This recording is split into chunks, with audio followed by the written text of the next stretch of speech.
tak já ti budu vyprávět kousek mýho života.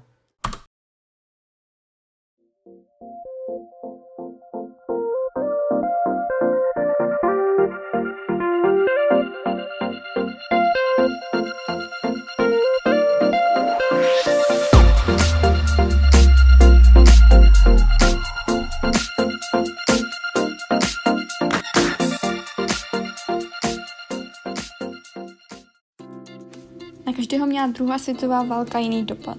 Moje babička Anna Husová toto strašidelné období vnímala svýma dětskýma nevinnýma očima. Své dětství prožila v malé vesničce v jižních Čechách. Její tatínek skrýval ve své firmě mnoho lidí, jako například partizány nebo hledané rodiny. Toho sebou však neslo potenciální nebezpečí pro celé okolí. Anna Husová již v útlém věku zažila střílení a zabíjení, což si většina z nás nedokáže ani představit. Mrtví zůstali na břehu. Nás to při hře vůbec nevyrušilo. My jsme se rozhodli jí zajímavý a rozhodně lehký život kreativně a výstižně stvárnit animací. Prvním krokem bylo vyslechnutí a nahrání příběhu, což jsme si všechny moc užili. Strávili jsme celý den prohlížením si rodinných alb, rockmanů a posloucháním velmi poutavého příběhu. Ale jak taková animace vůbec vypadá? Určitě si představíte pohádkou Disneyho nebo Pixaru. Takové filmy však stojí miliony dolarů a pracují na ní velké týmy profesionálních animátorů. Nás však bylo jen 6, víceméně s minimálníma zkušenostmi. Proto jsme se rozhodli pro ploškovou animaci. Vyfotí si jeden snímek, postavička se posune a vyfotí si další snímek.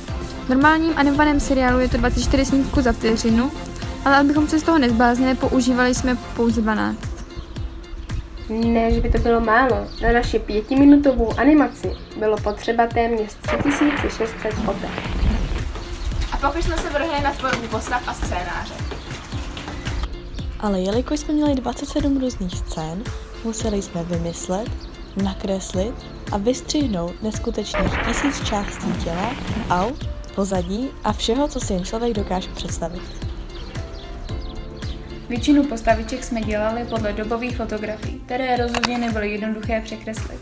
Hodiny plánování, diskuzí a jezení sladkého popcornu se nakonec vyplatily a nic nás už nemohlo zastavit před animováním. Až na samotné animování. Na animování jsme vyrazili do aeroškoly. Bylo naplánováno, že tam strávíme 2 až 2,5 hodiny. Nakonec jsme tam byli 8. Přidělávali jsme auta, dělali jsme sazy pinzetou. Některé scény jsme museli dokonce i přitáčet. Na jednu scénu se slivovicí bylo ku příkladu potřeba 60 různých skleníček a lahví s jinou hladinou tekutiny, které jsme tam všechny museli jednu po jedné poskládat. Ani pak jsme nebyli hotové. Čekalo nás stříhání, přidávání zvuku a nahrávání živého videa. Hudba v naší animaci má dokonce speciální význam. Jedná se totiž o jednu z nejznámějších skladeb Bedřicha Smetany, Vltavu, tu řeku, vedle které strávila Anna Husová velkou část svého života. Když byl tedy dokončený střih, zvuk a přidalo se živé video, byli jsme konečně hotovi. Část naší animace byla ku příkladu použita i ve zprávičkách. Nejdůležitější však bylo, co jsme se díky celému projektu naučili. Například. Jak funguje animace? Druhá světová válka z pohledu dětí. Proces animace. Střih videa, hudby a papíru.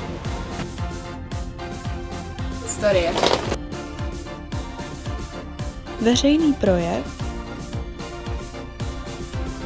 ale nejdůležitější Spolupráce. Děkujeme, že jste nám tuto možnost poskytli.